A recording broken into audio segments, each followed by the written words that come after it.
Indiana's ban on cell phones in schools goes into effect this fall. We visited a high school in Kentucky to see how they've adjusted 1 year into their ban.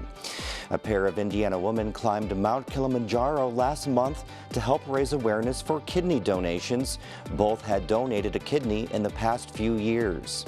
And we sit down with two Monroe County Council members vying for the open county commissioner spot in next week's election. We'll have these stories and more coming up on Indiana Newsdesk. Indiana Newsdesk is made possible in part by Maller Grotner Plummer Attorneys, providing legal services to clients and the community. Maller Grotner Plummer Attorneys, understanding, expertise, results. Bloomington and Indianapolis, on the web at lawngp.com. IU Center for Rural Engagement, extending IU Bloomington resources to improve Hoosier lives in partnership with communities and organizations. rural.indiana.edu. Smithville, fiber internet, security solutions, and voice in Southern Indiana. More information at smithville.com. Bunger and Robertson, attorneys at law since 1949, utilizing experience, knowledge, and resources to help individuals and families recover in personal injury matters. Information at lawbr.com. And by WTIU members. Thank you.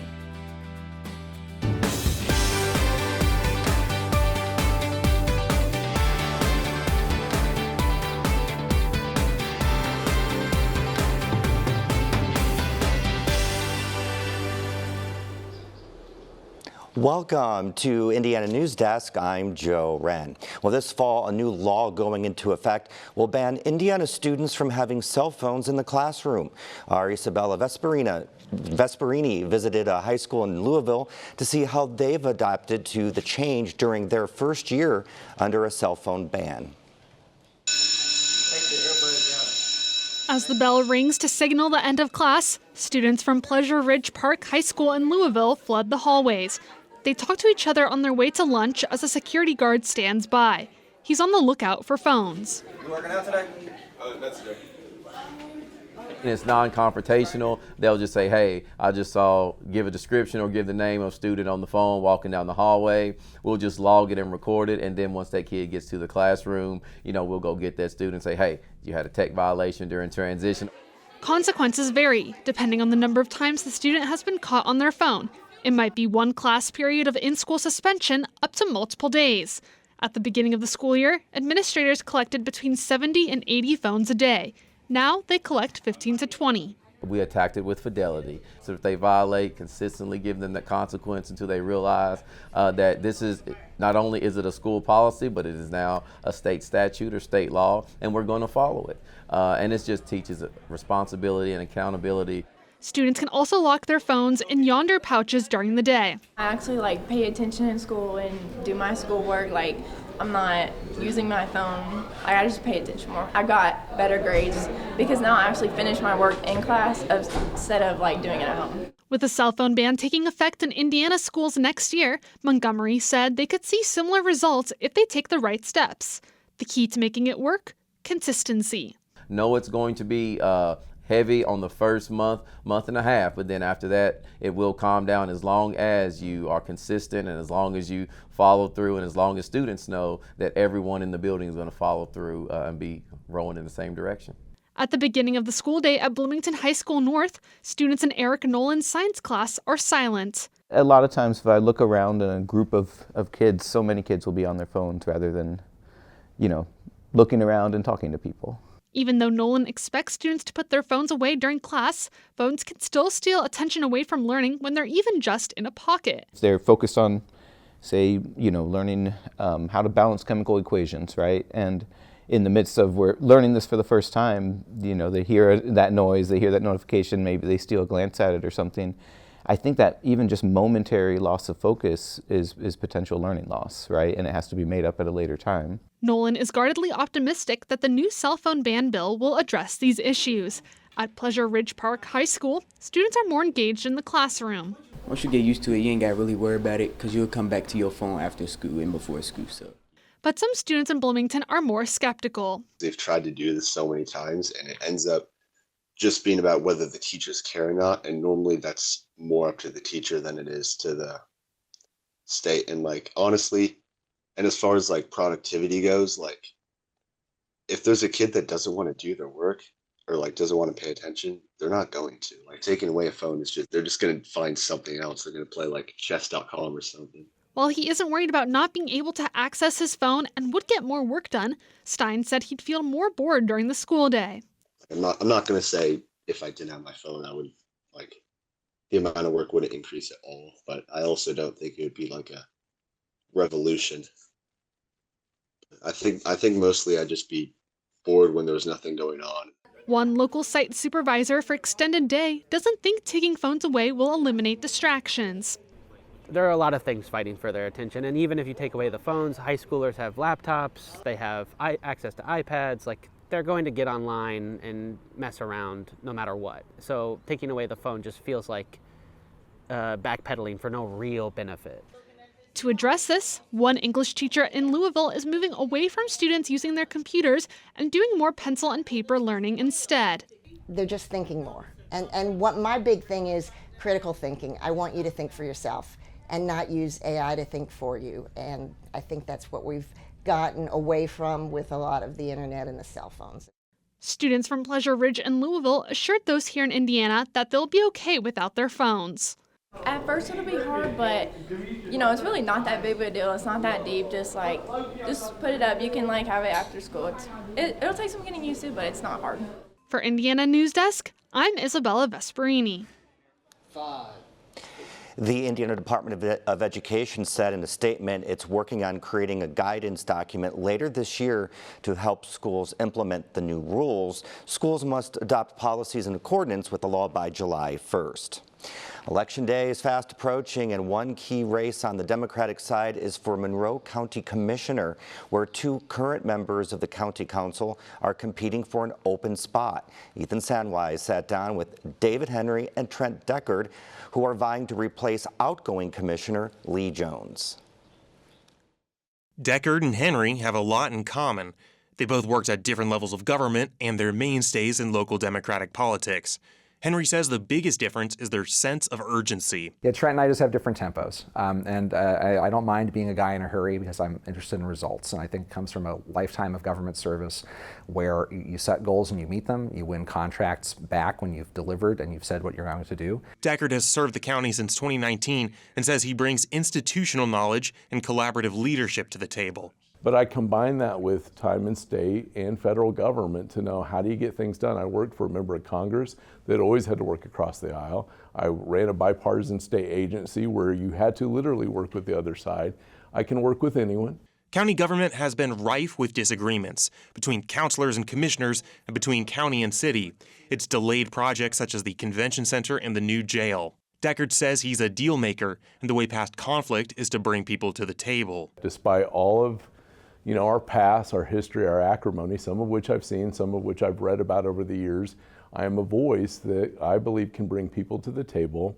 We can put egos to the side and say, all right, what are some common goals? To Henry, it's a matter of making decisions as open and public as possible. One of the solutions we need to put in play here is being more transparent and more accountable to the public, saying what we're going to do, doing what we're going to say, and working out loud more often than we do behind closed doors, where many of these frustrations and conflicts seem to be occurring. Last year, the town of Ellettsville and Richland Township began exploring a merger, in part to gain independence from the Bloomington and Democrat-dominated county governments. Regardless of how residents vote on the referendum in November, both Henry and Deckard say they'll respect the decision and stick to the plan. I want to follow the will of the voters. I trust them to weigh in on this. I hear their voices. They're all over the place on this. And whatever that is, those are the answers we have to kind of govern through and make sure that we ensure for all the constituents affected. Ellettsville apparently feels that they need to go their own way on housing options, on zoning and development. I think a new county commission with a new look might be able to work more closely with the town of Ellettsville and say yes a little more often than no. Local government leaders have a lot on their plate in Indiana since changes to state law restricted how much they can raise through property taxes. Keeping projects on track is always a challenge, not to mention maintaining basic county services. Deckard says these challenges are best addressed by deferring to county experts.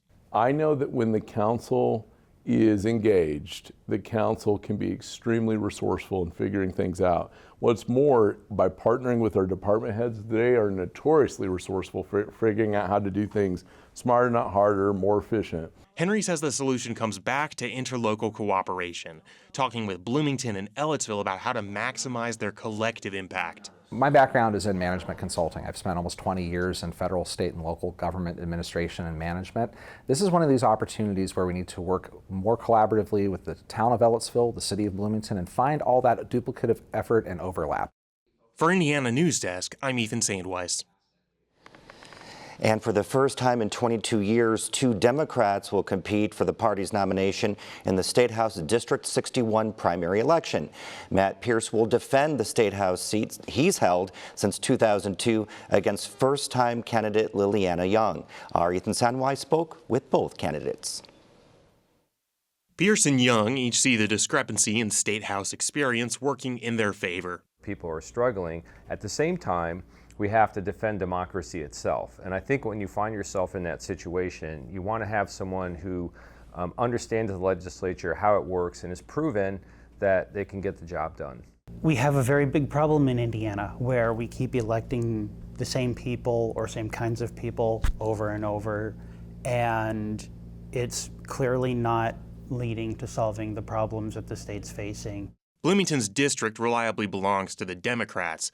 There hasn't been a Republican challenger in decades, but its representatives may face a Republican supermajority in the legislature. If that still is true, then my goal is to organize the Democrats into an obstruction party. Unfortunately, you can't convince them to reverse their most damaging policies, but you can work within that kind of framework to try to do better. When you ask about the top issue this term, they'll both give you the same answer: affordability. That's where the legislature needs to be stepping up and saying, what can we do to make childcare, accessible and affordable? What about health care? What about housing? All these issues. And instead, the legislature is going in the opposite direction. Raising state minimum wage, using the state's power to force lower housing costs, and improving our funding and access to the state Medicaid program. Young says she doesn't plan to hold office for longer than a decade, and that her candidacy is about representing ordinary people, not advancing her career. There is a point where a person stays in office for so long that regardless of their background, they become very separated from the people that they're supposed to be representing. Pierce contends that he's doing everything he can to work on what matters for voters. I'm working to try to improve strengthen the voice of Democrats at the State House, get more Democrats elected. And I think if you just look at my track record, you will see that I'm addressing the key issues that people want addressed in Bloomington, and I'm doing it in a forceful way. For Indiana Newsdesk, I'm Ethan Sandweiss. No Republicans have filed to run in either the commissioner's race or for District 61, so the primary winner will most likely be unopposed in November. Election day is Tuesday. You can still vote early through Monday at noon. Coming up next on Indiana Newsdesk. 2 women climbed Mount Kilimanjaro last month to bring awareness to the need for kidney donations. And IU celebrates Dolly Fest, where students study cultural anthropology through fandom of the country music star. These stories and more right here on Indiana Newsdesk. Yeah, so where to start of all the things? Oh, it's like opening a present. The team here are just incredible. This is a cultural movement. I feel so happy.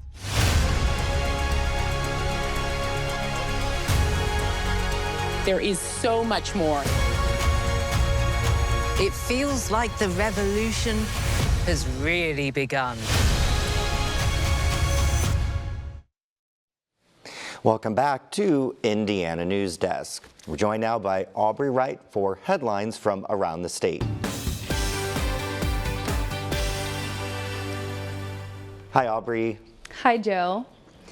The Monroe County Commissioners Thursday approved an $11 million purchase agreement for a lot at North Park to be used for a new jail. The commissioners are trying to meet a May deadline set by the ACLU Indiana, which sued the county in 2009 over conditions at the current jail. The 17-year history of this must be a hand on the back that shoves us forward and not a grip on our shoulder that holds us back. The Monroe County Council refused to pay for a new jail site in North Park last fall.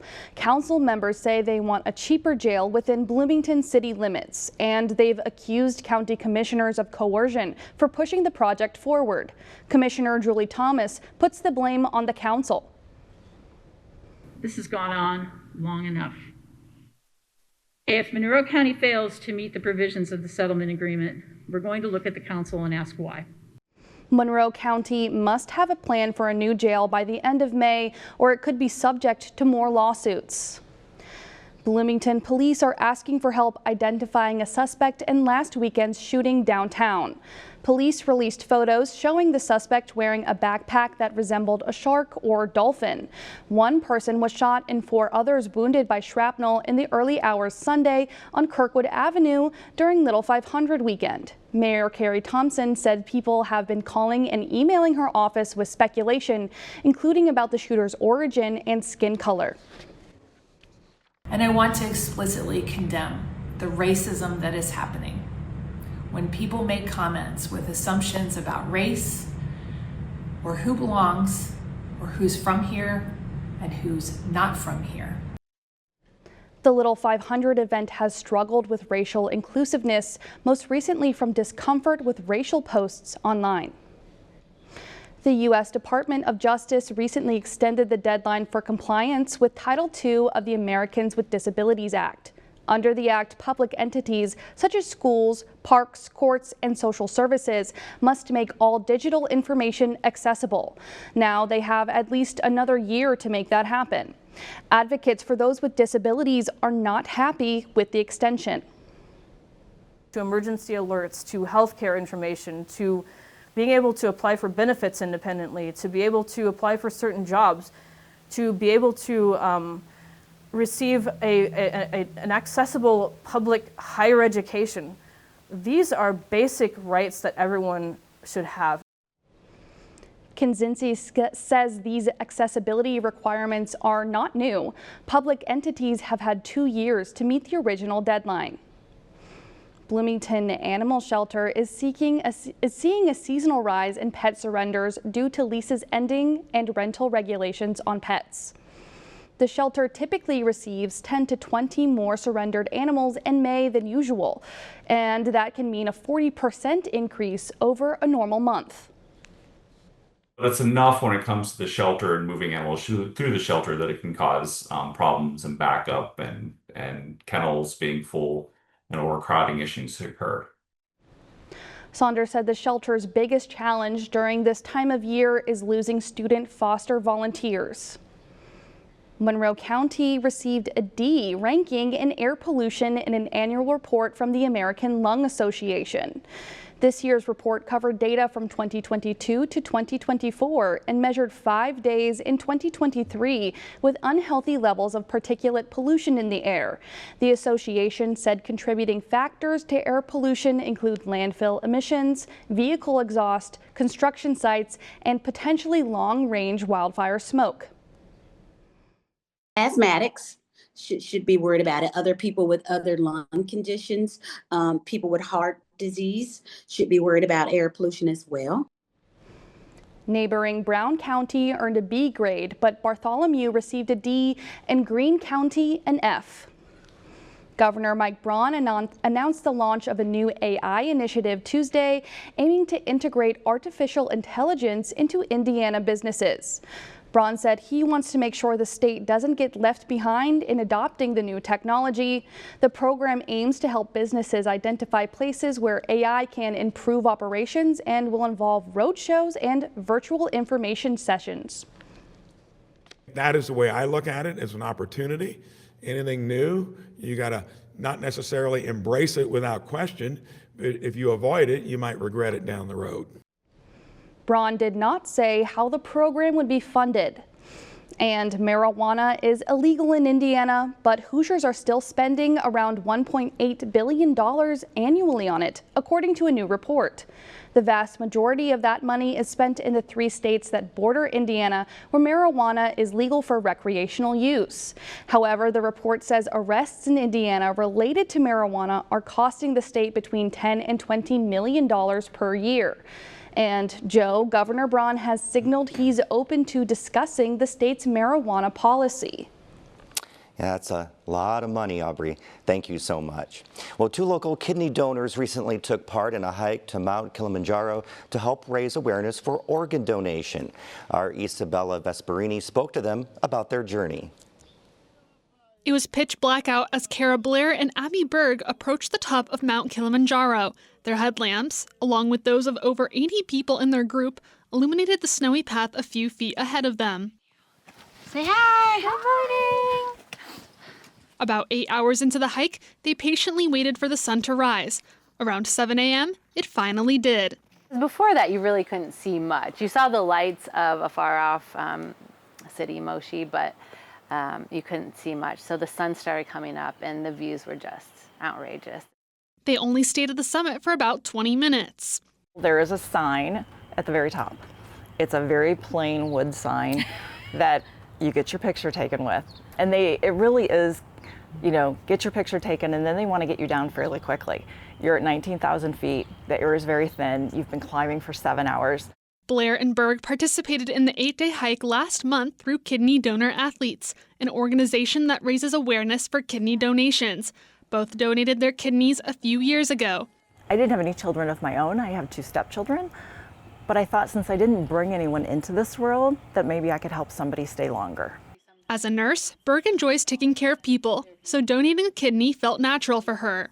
I, went to the IU Health transplant site and was in bed one night, and I looked at my husband and I'm like, I'm gonna sign up to donate a kidney. And he's like, all right. And so I did it. Blair, who lives in Greenwood, and Berg, who's based in Bloomington, had to incorporate long training hikes into their daily schedules to prepare. I travel a lot with my kiddos for hockey and other sports, so it'd be like, I'd do half of the hike in the morning, and then I'd be at a hockey game, and I had a pack, it's probably laying in there somewhere, that was, like 25 pounds, and I just wore it everywhere. I'd mow the lawn with it, I would do circles. Mount Kilimanjaro is made up of 5 ecological climate zones: cultivation, rainforest, heath and moorland, highland alpine desert, and Arctic summit. We started in the jungle, and it's, like 80 degrees, and there's monkeys and lush forest, and it's just gorgeous. And then the next day you wake up and you enter into a new ecosystem. So it's a new hike every day. There was desert, there was moorland, there was, rocky areas. When we got to the top, it was snow. The group raised about $107,000 through the hike. After spending a week with people from Tanzania, Blair and Berg said they learned how to value the simple things in life. Seeing their culture and the way that they live their daily lives, that we have so many more conveniences, but they seem so happy kind of in their simplicity. And that is something that, I hope that I can take, just time away from whatever electronic device and talk with people. For Indiana Newsdesk, I'm Isabella Vesperini. And Indiana University undergraduate students gather Thursday at IU's Archaeology and Anthropology Museum to showcase their Dolly Parton-themed projects for Dolly Fest. Natalie Fitzgibbons has more. Associate Instructor Rachel Seymour is one of the instructors for the Anthropology of Dolly Parton. She says the course helps students understand society and culture through Dolly. So essentially we're looking at, like I mentioned before, Dolly as a philanthropist, or Dolly as somebody who is a businesswoman, or Dolly as a global icon, things like that. We're also looking at Dolly in a lot of different ways, like through labor movements, through stereotypes, through identity work. Seymour says the course also considers that Parton was born in Appalachia and the stereotypes of that area. Students made podcasts, magazines, tarot cards, and more. One group compared the feminism of current pop culture artists with Dolly Parton's own brand. We did a podcast on Dolly Parton, art and feminism. We each chose a pop culture artist. I chose Sabrina Carpenter, and then the other two girls in my group chose SZA and Taylor Swift. McConville says Parton is more traditional and considers feminism as man-hating and does not consider herself a feminist, while some of her fans do. Carpenter takes on a new stance on feminism and is open about her sexuality and femininity. Another group reproduced one of Parton's songs called My Tennessee Mountain Home. Because it was the first song that we learned about, and it really encapsulates Dolly Parton as a person and a brand, and we thought that it was really important to reproduce it and put it in our own sense. For Indiana Newsdesk, I'm Natalie Fitzgibbons. That's the end of this program, but our work continues online as we cover the news throughout the week at WTIUnews.org. Have a great weekend.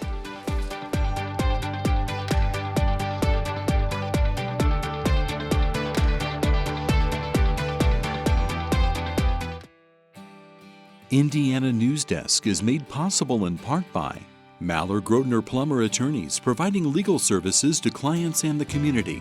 Maller Grotner Plummer Attorneys, understanding, expertise, results. Bloomington and Indianapolis, on the web at lawngp.com. IU Center for Rural Engagement, extending IU Bloomington resources to improve Hoosier lives in partnership with communities and organizations. rural.indiana.edu. Smithville, fiber internet, security solutions, and voice in southern Indiana. More information at smithville.com.